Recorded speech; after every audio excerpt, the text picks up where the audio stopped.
Back in 1927, an American socialist, Norman Thomas, 6 times candidate for president on the Socialist Party ticket, said the American people would never vote for socialism. But he said under the name of liberalism, the American people will adopt every fragment of the socialist program. There are many ways in which our government has invaded the precincts of private citizens, the method of earning a living. Our government is in business to the extent of owning more than 19,000 businesses covering 47 different lines of activity. This amounts to 1/5 of the total industrial capacity of the United States. But at the moment, I'd like to talk about another way, because this threat is with us and at the moment is more imminent. One of the traditional methods of imposing statism or socialism on a people has been by way of medicine. It's very easy to disguise a medical program as a humanitarian project. Most people are a little reluctant to oppose anything that suggests medical care for people who possibly can't afford it. Now, the American people, if you put it to them about socialized medicine and gave them a chance to choose, would unhesitatingly vote against it. We had an example of this under the Truman administration. It was proposed that we have a compulsory health insurance program for all people in the United States, and of course the American people unhesitatingly rejected this. So, with the American people on record as not wanting socialized medicine, Congressman Farrand introduced the Farrand Bill. This was the idea that all people of Social Security age should be brought under a program of compulsory health insurance. Now, this would not only be our senior citizens, this would be the dependents and those who are disabled. This would be young people if they are dependents of someone eligible for Social Security. Now, Congressman Farrand brought the program out on that idea of just for that particular group of people. But Congressman Farrand was subscribing to this foot-in-the-door philosophy, because he said, if we can only break through and get our foot inside the door, then we can expand the program after that. Walter Reuther said, it's no secret that the United Automobile Workers is officially on record as backing a program of national health insurance.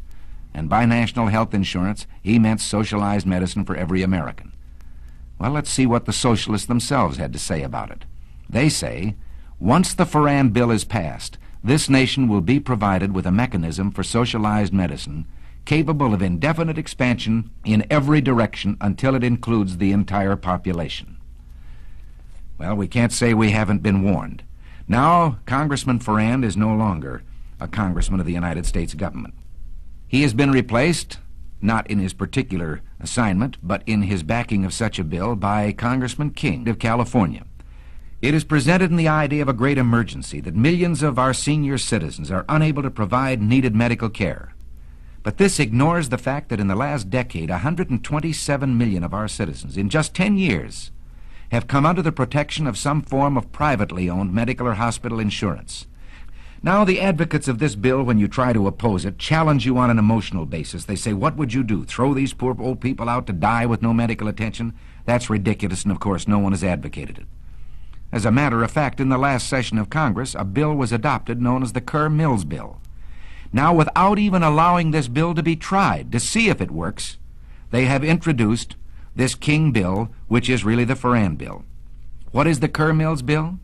It is a frank recognition of the medical need or problem of our senior citizens that I've mentioned. And it has provided from the federal government money to the states and the local communities that can be used at the discretion of the state to help those people who need it. Now, what reason could the other people have for backing a bill which says we insist on compulsory health insurance for senior citizens on a basis of age alone, regardless of whether they are worth millions of dollars, whether they have an income, whether they're protected by their own insurance, whether they have savings? I think we could be excused for believing that, as ex-Congressman Farrand said, this was simply an excuse to bring about what they wanted all the time, socialized medicine.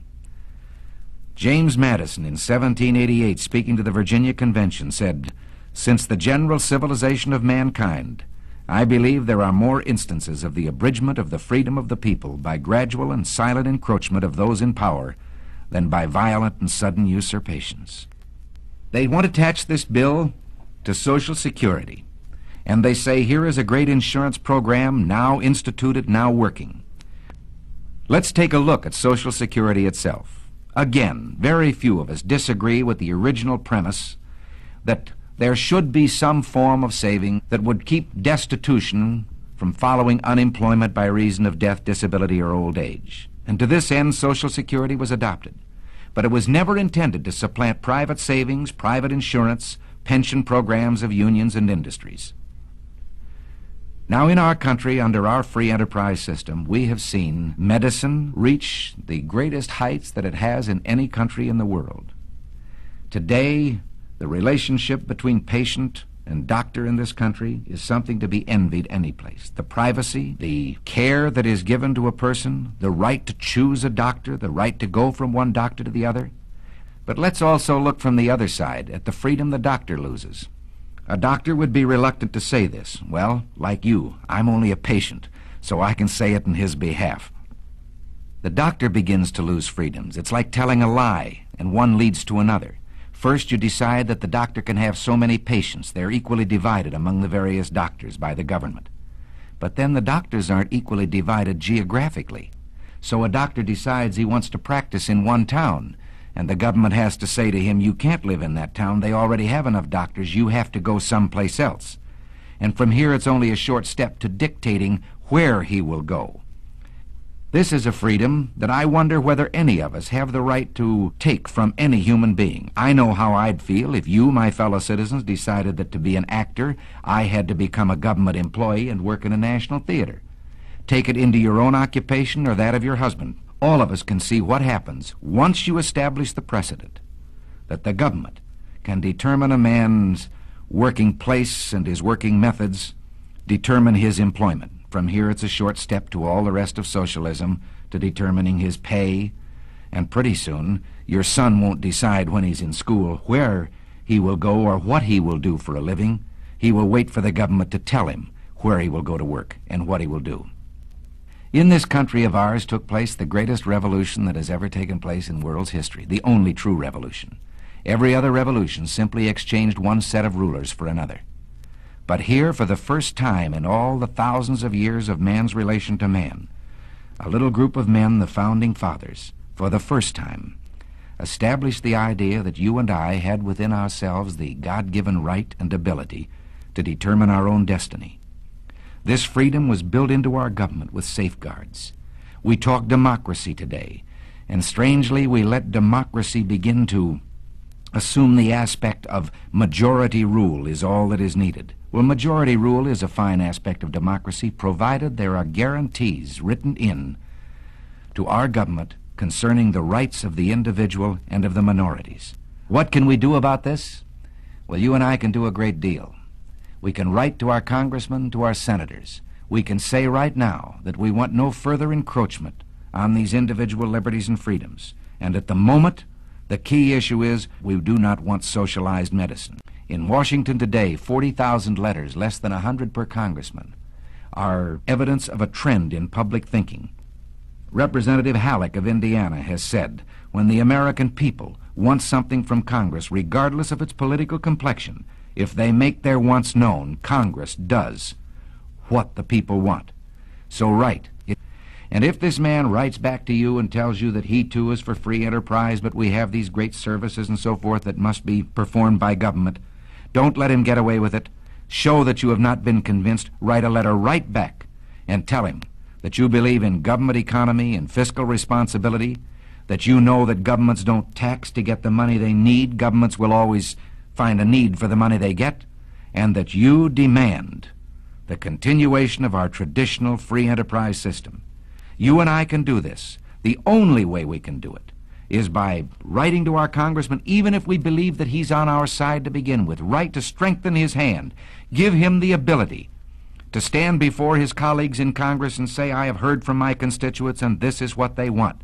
Write those letters now. Call your friends and tell them to write them.